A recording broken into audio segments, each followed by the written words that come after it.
In this very moment, you made a choice. Among countless other videos, you decided to stop here. It's a familiar feeling, isn't it? The feeling of control, of being in charge. The feeling that I am the captain steering my own ship. But what if I told you that choice might not have truly been yours? What if the chain of cause and effect that led to that click was set in motion long ago, and the feeling of freedom is just a sophisticated byproduct of the brain?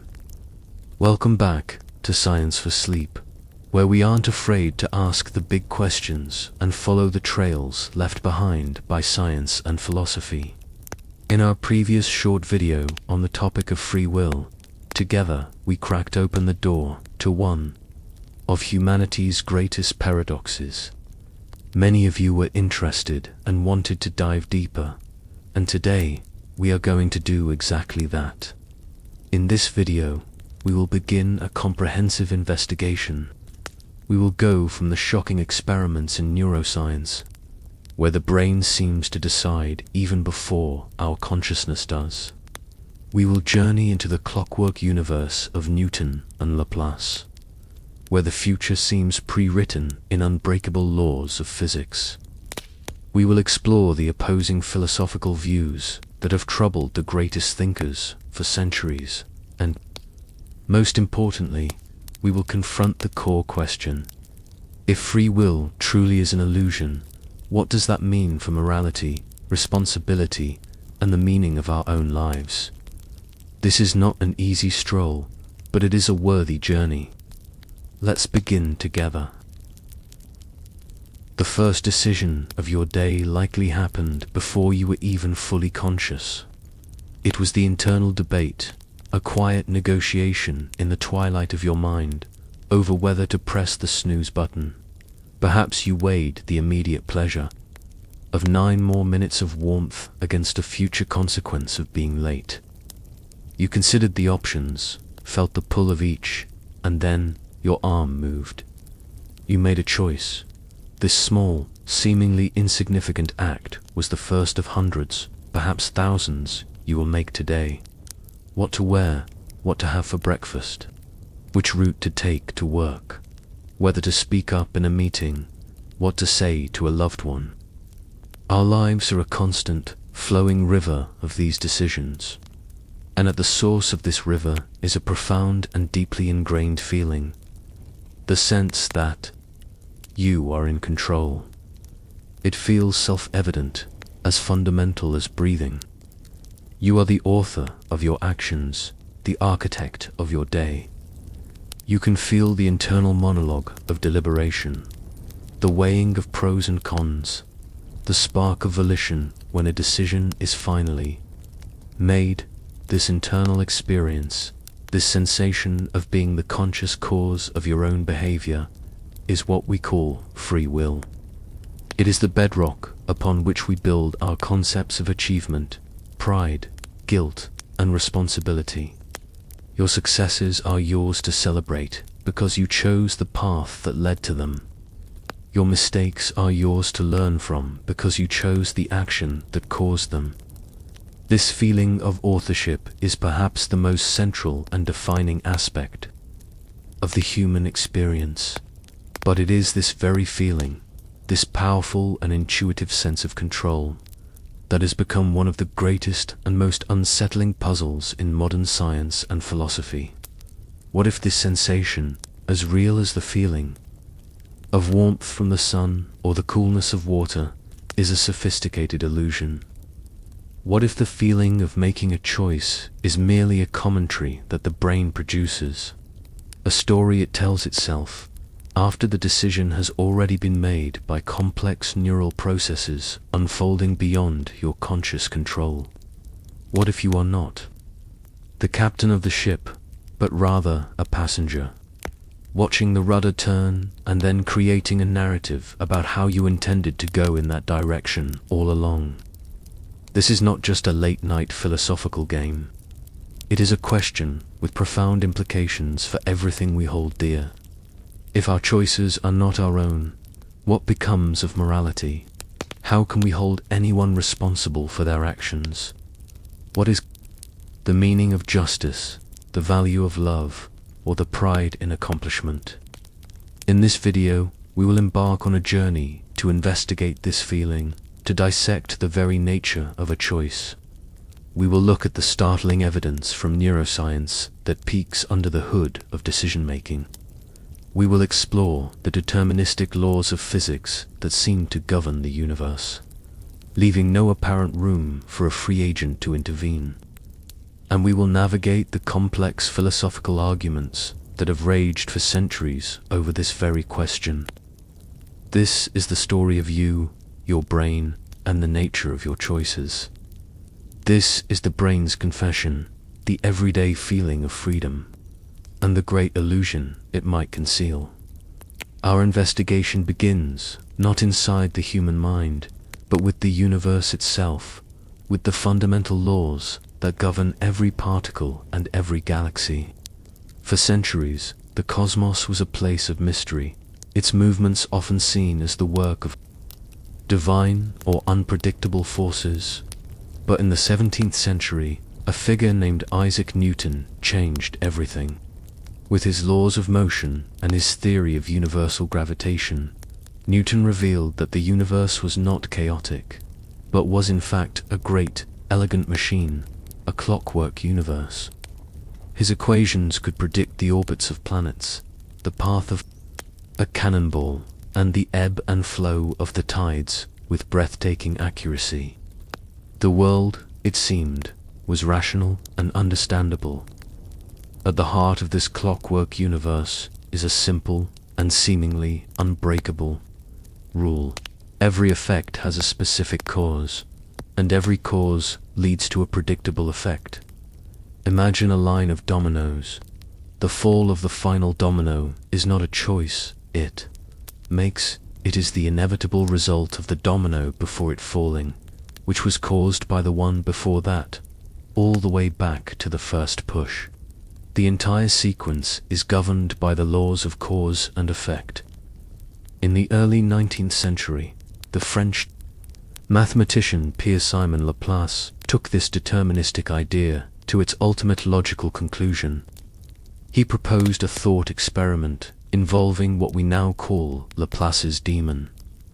Imagine, he said, a vast intelligence, a being that could know the precise location and momentum of every single atom in the universe at one specific moment in time. If this demon also knew all the physical laws that govern those atoms, like Newton's laws, it could, in principle, apply these laws forward and backward in time. It could calculate the entire future of the universe with perfect accuracy and reconstruct its entire past. To this intelligence, nothing would be uncertain. It would know when the next star would be born, where the next raindrop would fall, and what you would have for breakfast next Tuesday. In this deterministic worldview, human beings are not an exception. Our bodies and our brains are physical systems, made of the same atoms and particles that make up stars and planets. Every thought you have is the product of a complex pattern of electrochemical reactions in your brain. Each of these reactions is a physical event, an effect with a preceding cause. Therefore, to Laplace's demon, your next thought, your next feeling, and your next decision is not a spontaneous act of a free will, but a calculable outcome. It is a predetermined event in a vast, unbroken chain of causality that was set in motion at the Big Bang 13.8 billion years ago. From the perspective of classical physics, the verdict is stark and unforgiving. The universe is a single, unfolding story whose script was written at the beginning of time. Your life, your choices, your very feeling of being a conscious agent are simply a part of that intricate script playing out. In this story, there are no free actors, only characters performing their predetermined roles. But is this the full picture? Is the human brain truly just another cog in this cosmic clockwork? The next piece of evidence in our investigation takes us from the grand scale of the cosmos into the microscopic, electrical world of the human brain itself. If the challenge from classical physics seems abstract and distant, a story of dominoes set in motion at the beginning of time, then the challenge from neuroscience is immediate, intimate, and deeply personal. It takes us from the vastness of the cosmos directly into the 3-pound universe within our skulls. For decades, philosophers have debated the nature of choice, but it was only in the 1980s that a neuroscientist named Benjamin Libet designed an experiment to watch a decision being made inside the human brain. The experiment was elegant in its simplicity. Participants were asked to perform a single, simple action, to flex their wrist at any moment they felt the spontaneous urge to do so. It was designed to be a completely free, internally generated act, with no external cues or pressures. As they did this, they watched a specially designed clock and were asked to note the precise moment they first became consciously aware of their intention, their decision to move. All the while, an EEG machine measured the electrical activity in their brains, specifically in the motor cortex, the area responsible for initiating movement. Intuitively, we would expect a clear sequence of events. First, the conscious decision to act. Second, the brain activity to prepare for the movement. And third, the physical movement itself. But that is not what Libet found. The sequence of events he recorded was backwards, and its implications would shake the foundations of how we see ourselves. Libet discovered that a specific type of brain activity, a slow build-up of electrical charge known as the readiness potential, consistently began to build in the brain's motor cortex about 550 milliseconds, or over half a second, before the wrist actually moved. This was the brain gearing up for action. The shocking part was when the participants reported their conscious decision to move. On average, they reported feeling the urge or making the choice only around 200 milliseconds before the action. This means there was a gap, a delay of about 350 milliseconds, between the brain unconsciously beginning the process of moving and the person consciously feeling that they had decided to move. Let that sink in. Your brain has already started. The process of making a decision, of initiating an action, before you, the conscious self, are even aware of it. The conscious experience of deciding appears to be one of the last things to happen in the chain of events, not the first. It is less a cause and more of an afterthought, a press release that the brain sends to your conscious mind to inform it of what it was already in the process of doing. In the decades since, Libet's controversial findings have been replicated and even extended with more advanced technology. Using fMRI scanners, scientists can now detect patterns of brain activity that predict a person's choice between two options with significant accuracy up to 7 to 10 seconds before the person themselves is aware of having made a choice. The picture painted by neuroscience is of a consciousness that may not be the king on the throne authoring decrees, but is perhaps more like a courtier, informed of the king's decisions just moments before they are announced to the public. Our deeply held feeling of authorship, of being the originator of our actions, may be just that, feeling, a compelling and useful story told to us by our own brains to explain the choices it already made in the quiet, electrochemical darkness. So if our choices are determined by the laws of physics and initiated by our brains before we are even aware, where does that leave the self that we feel is in charge? To answer that, we must turn from the empirical evidence of science to the logical landscapes of philosophy and explore the very nature of what it means to be free. Faced with this disquieting evidence from physics and neuroscience, the debate about free will moves from the laboratory into the realm of philosophy. If our choices are not what they seem, then what are we? How can we reconcile the deterministic clockwork of the universe with our most powerful and persistent internal feeling, the feeling that we are free? This brings us to the first, and perhaps most intuitive, philosophical position, the one that fiercely defends our sense of freedom against the onslaught of scientific evidence. This position is known as libertarian free will. This view argues that despite the predictable laws of physics and the unconscious wiring of the brain, human beings are fundamentally special. It posits that there is something more to us than just the sum of our biological parts. Proponents of this idea do not deny the laws of physics, but they argue that these laws do not tell the whole story when it comes to human consciousness. The idea is often captured by the famous phrase, "the ghost in the machine." The machine is our physical body and brain, a complex biological apparatus that operates according to the predictable laws of chemistry and physics. The ghost is our conscious self, our mind, our soul, an entity that is somehow separate from and stands above the physical machinery. According to this view, this non-physical self is the true agent, the real you. It can observe the workings of the brain, process its thoughts and emotions, and most importantly, it can intervene.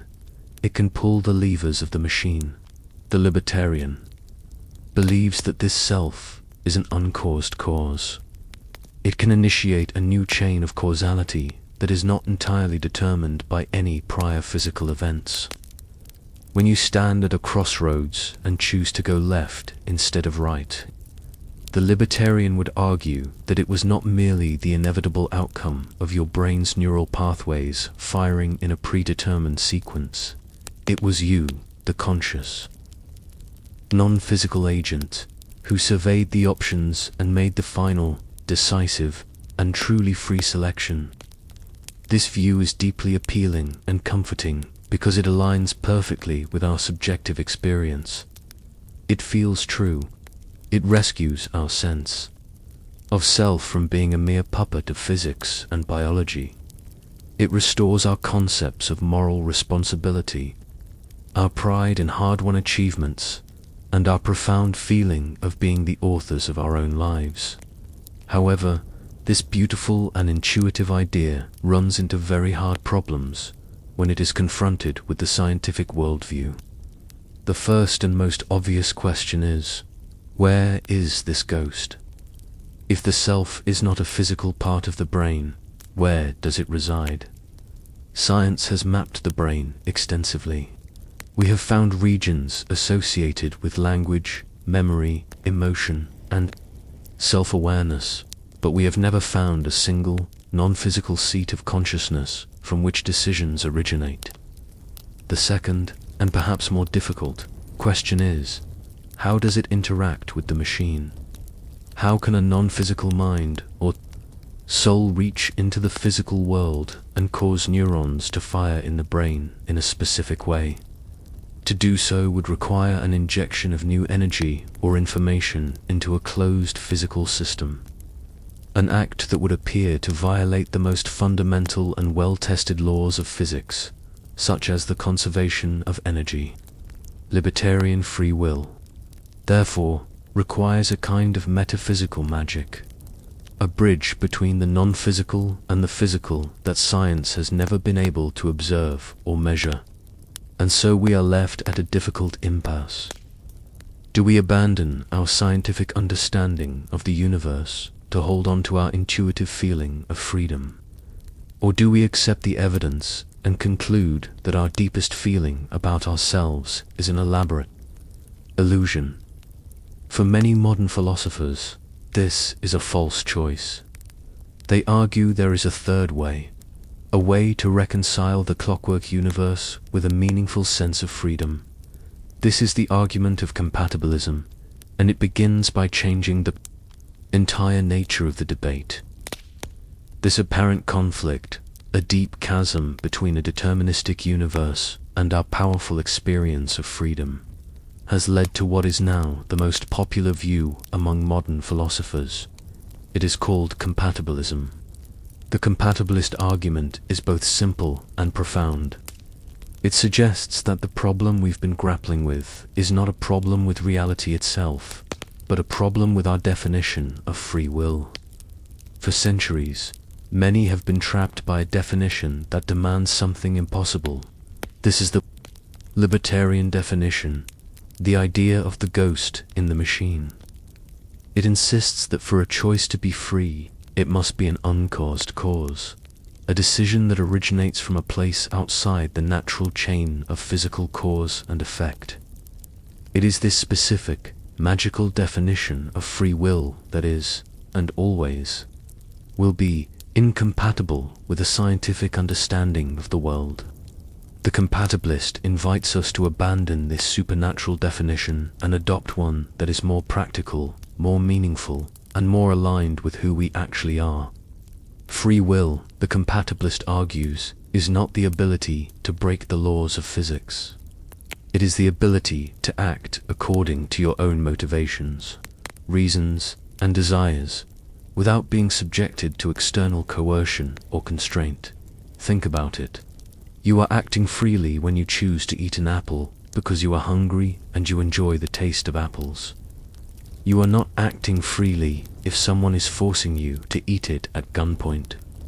You are acting freely when you vote for a candidate because their values align with your own.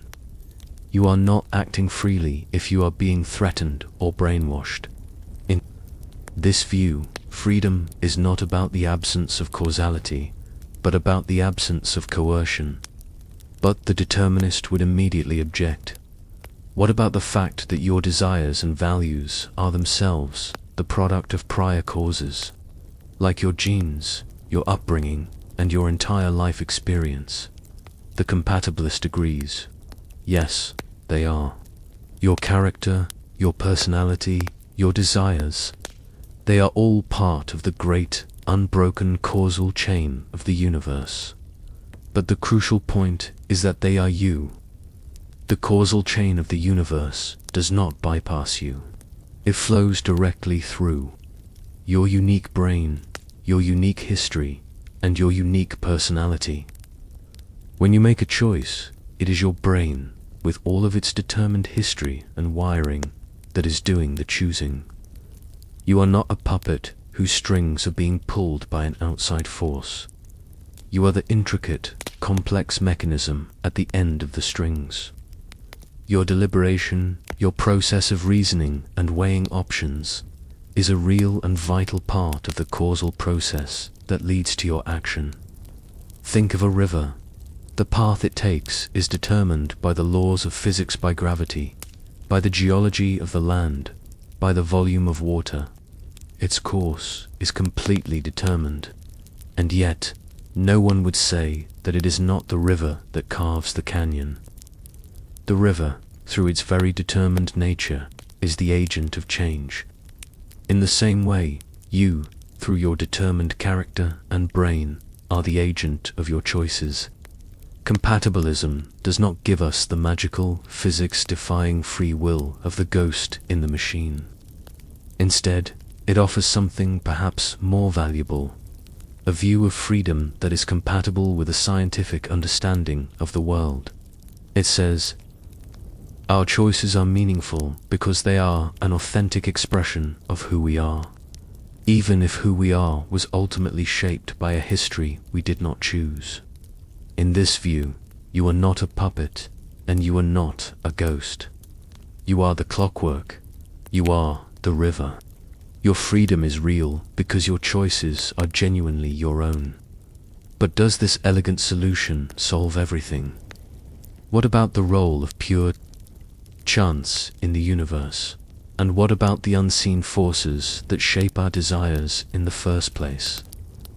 Even if we accept the compatibilist's elegant redefinition of freedom, some might argue that we have overlooked a crucial piece of the puzzle.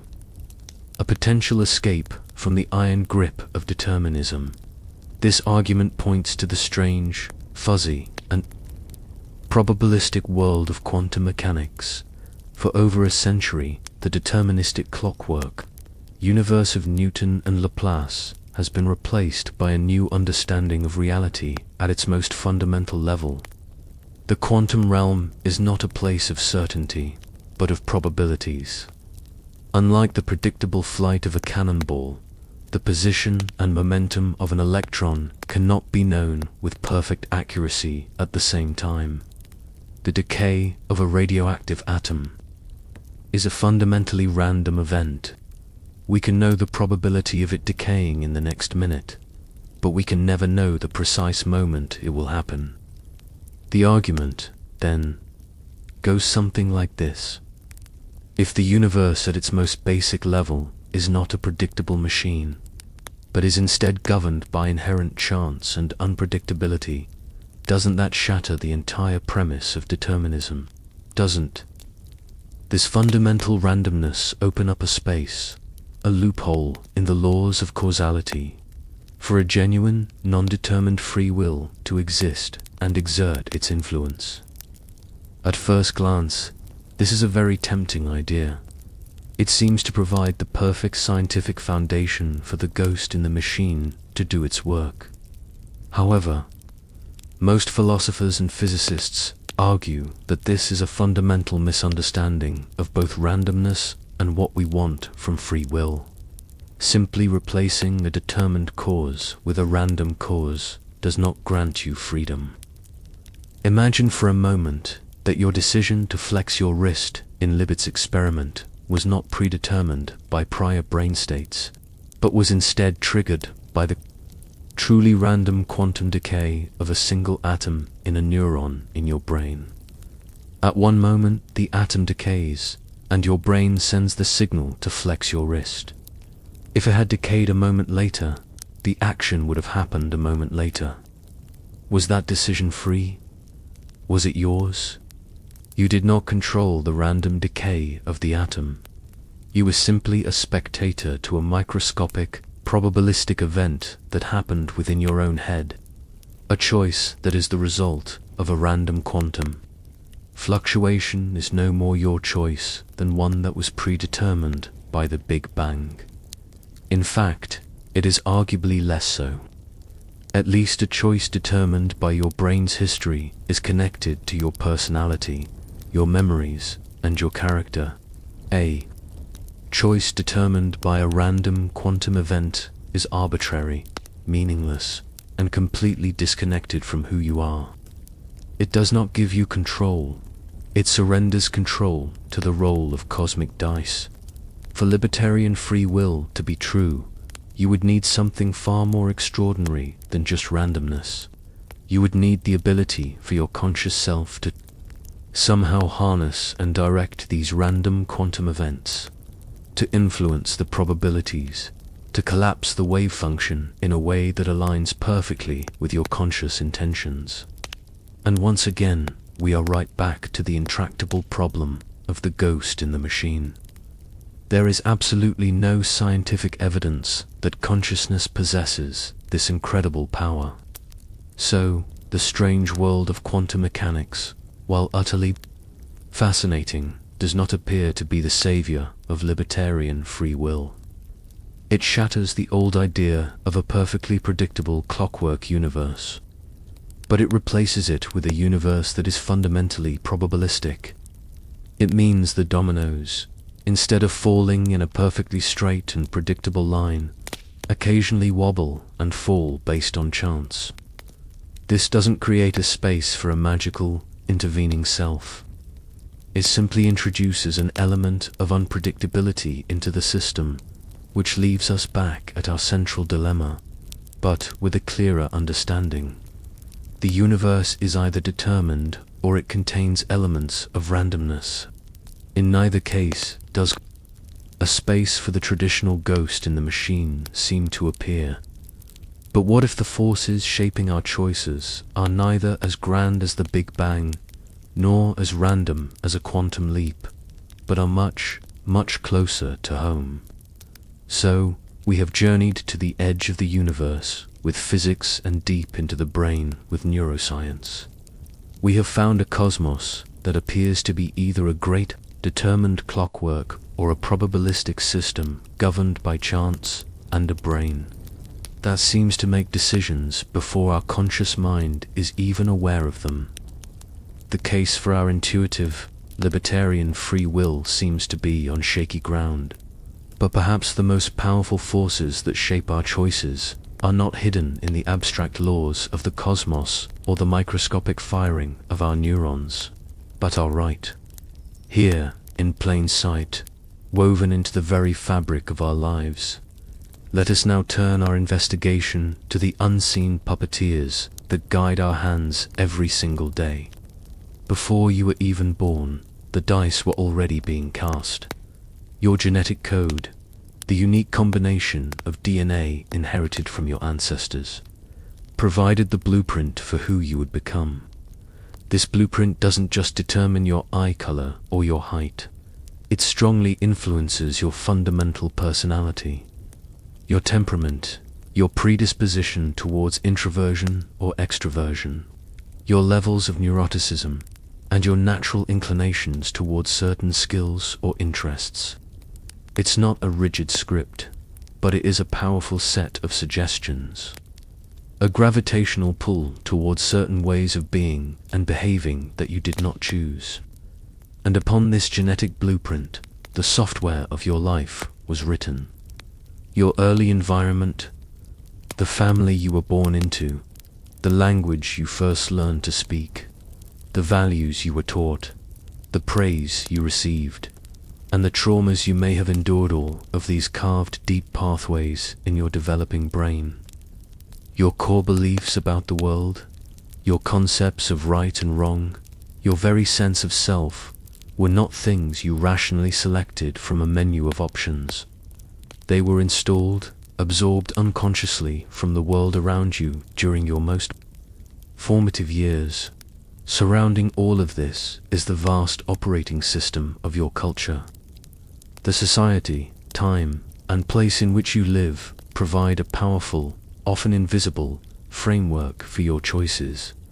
The food you consider normal, the clothes you consider fashionable, the ambitions you are encouraged to pursue, all are profoundly shaped by cultural scripts. How much of your desire to achieve a certain career, live in a certain type of house, or even what you find attractive in a partner is truly an authentic, personal desire, and how much is a reflection of a cultural narrative you have absorbed your entire life.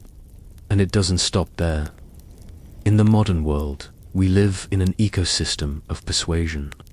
There are multi-billion-dollar industries dedicated to studying and manipulating your choices. Advertisers use sophisticated psychological techniques to create desires you didn't know you had. Social media algorithms learn your patterns of behavior to keep you engaged, feeding you content that reinforces your biases and shapes your opinions. Political campaigns are designed to trigger your deepest fears and tribal loyalties. We are subject to a constant barrage of external attempts to shape what we want, often in ways we don't even perceive. Finally, there are the glitches in our own internal code. Our brains are not perfect, rational computers.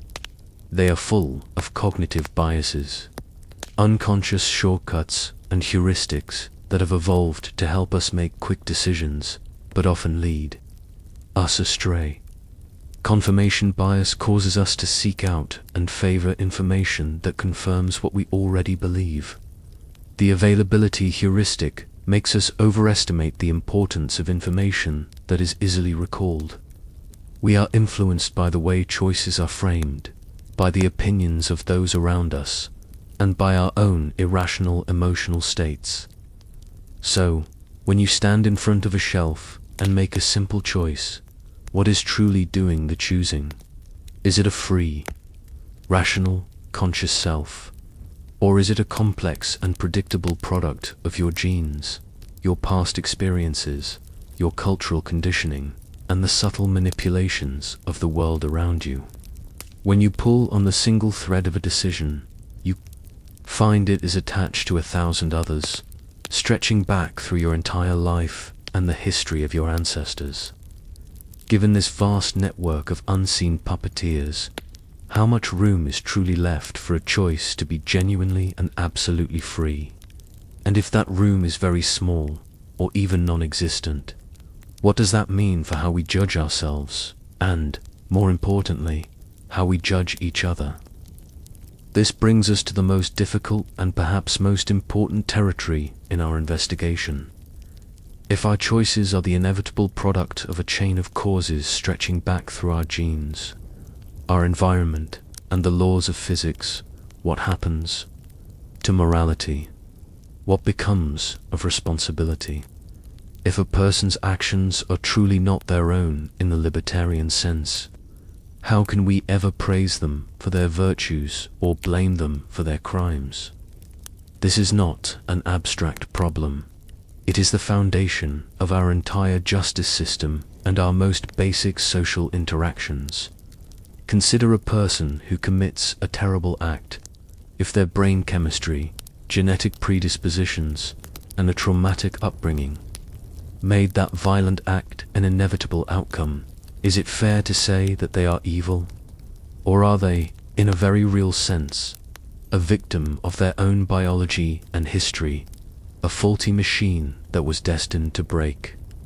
This line of thinking is deeply unsettling because it seems to dismantle the very concept of justice. A justice system built on retribution, on the idea that people deserve punishment for their wrongful choices, seems to crumble if those choices were never free to begin with. The entire framework of blame and praise, of sin and merit, appears to become meaningless. But once again, the philosophical school of compatibilism offers a way forward, not by denying the powerful evidence for determinism, but by fundamentally rethinking the purpose and meaning of responsibility itself. The compatibilist argues that we have been asking the wrong question. The purpose of holding someone responsible is not to pass a cosmic judgment on their soul, or to decide if they possessed some magical ability to have done otherwise. We hold people responsible because the very act of doing so is a useful and necessary social tool. It is a powerful lever we can pull to influence future behavior. When we punish a criminal from a compatibilist perspective, we are not delivering metaphysical justice for a sin. We are creating a new set of causes in the world. The punishment serves as a deterrent to others who might consider a similar act. It aims to rehabilitate the individual by changing the neural pathways that led to the harmful behavior, and it protects society by removing a dangerous element from it. In this view, justice becomes forward-looking and consequentialist, rather than backward-looking and retributive. The goal is not to give criminals what they deserve in some absolute sense, but to create the best possible outcomes for the future of society. The same logic applies to praise. When we praise someone for a kind, creative, or heroic act, we are reinforcing that behavior. We are creating a positive feedback loop in their brain and in the minds of others, making it more likely that similar positive actions will occur in the future. Responsibility, then, is not about judging a person's ultimate metaphysical freedom.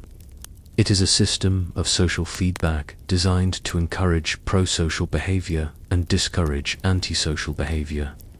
It is the way we, as a society, participate in each other's causal chains. This does not mean we lose our empathy. In fact, understanding the vast web of causes behind a person's actions can lead to a deeper and more compassionate form of justice, one that focuses more on understanding, prevention, and rehabilitation rather than pure anger and vengeance. We can still acknowledge that a person is dangerous and needs to be isolated from society without needing to believe that they are fundamentally evil. We can hold each other accountable, not as a form of cosmic retribution, but as a practical and humane way of steering our collective future. But, while this may solve the problem of social responsibility, what about our own internal world? What about the pride we feel in our own achievements, and the sharp sting of regret for our own mistakes? If our actions were inevitable, what meaning do these powerful personal feelings truly hold? We have found a way to preserve morality and responsibility in a deterministic world, seeing them as practical social tools for shaping a better future. But this leaves us with a more intimate and perhaps more unsettling question. What about the past? What about the powerful emotions that color our own personal history, the feelings of pride and regret? If our actions were inevitable, what meaning can these powerful internal experiences truly hold? Consider a moment of great personal achievement.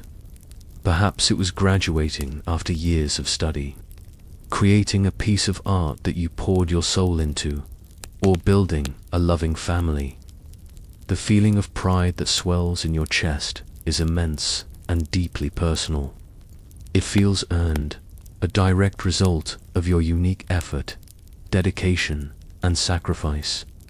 But if every late night of study, every creative struggle, every act of kindness was the necessary and inevitable result of the causal chain that is you, was that achievement truly yours to be proud of? Or were you simply a vessel for an inevitable outcome, a character in a story playing out a triumphant scene that was always meant to happen?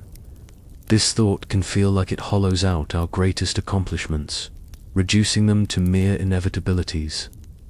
On the other side of the same coin lies the sharp and painful sting of regret.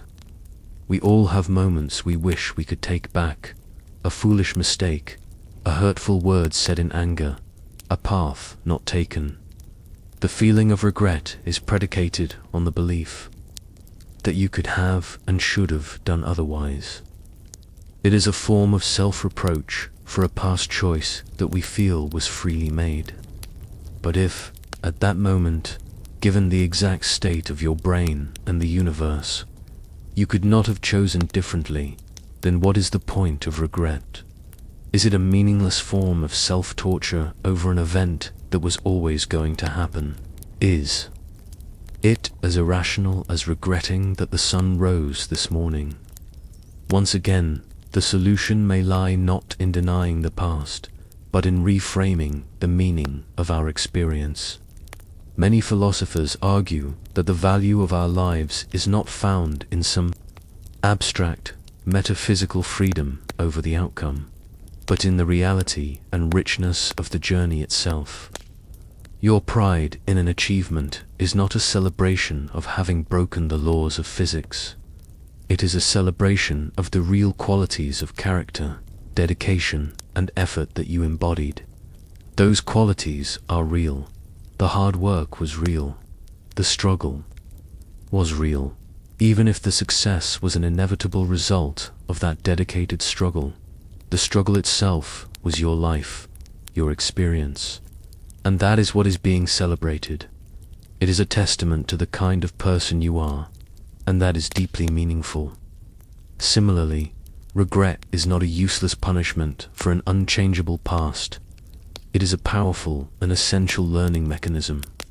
The pain of regret is a visceral signal from your brain that a past action was out of alignment with your deepest values. It is a powerful motivator, a new cause that rewires your brain to make it less likely you will make a similar mistake in the future. Regret is the engine of personal growth, the feeling that teaches us to become better versions of ourselves. The universe may be a story with a pre-written ending, but you are the one living the sentences, feeling the emotions of each paragraph. The joy, the love, the sorrow, the effort. These experiences are not illusions. They are the realist things we have. They are the very texture of life itself. We do not need a magical free will to give our lives meaning. Our achievements are meaningful because the effort was ours. Our regrets are valuable because the lessons are ours. Our love is profound because the feeling is ours. The story of our lives is not defined by whether we could have chosen a different path, but by the richness, depth, and authenticity of the path we actually walk. But how, then, do we put all of this together? How do we live, day to day, with this great, unsettling, and beautiful paradox? And so, we arrive at the end of our investigation, standing before one of the deepest paradoxes of our existence. We began with the powerful, undeniable feeling of being the authors of our own choices. We were then confronted by the clockwork universe of classical physics, a world of unbreakable cause and effect. We journeyed into the intricate wiring of the human brain and found startling evidence that our decisions may be initiated in the unconscious darkness, long before the light of conscious awareness shines upon them. We explored the intuitive idea of a ghost in the machine, only to find that it struggles to exist within a world governed by physical laws. And through this intellectual maze, we found a potential path forward in Compatibilism, a view that redefines freedom not as a magical power to defy causality, but as the ability to act on our own authentic desires and values. Perhaps the question, do we have free will, was always the wrong question. It sets up a false dichotomy, forcing us to choose between being supernatural ghosts or meaningless puppets. A more useful question might be, what kind of beings are we, and what kind of freedom is possible for creatures like us? The answer is that we are the most complex and remarkable phenomenon known in the universe.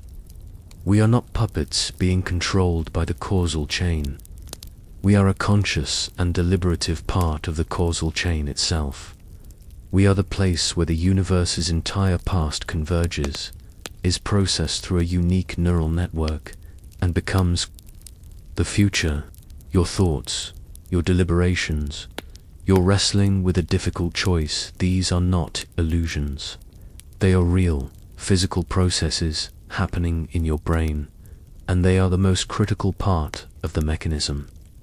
The feeling of choosing is the experience of your brain completing this complex calculation. This understanding does not diminish us.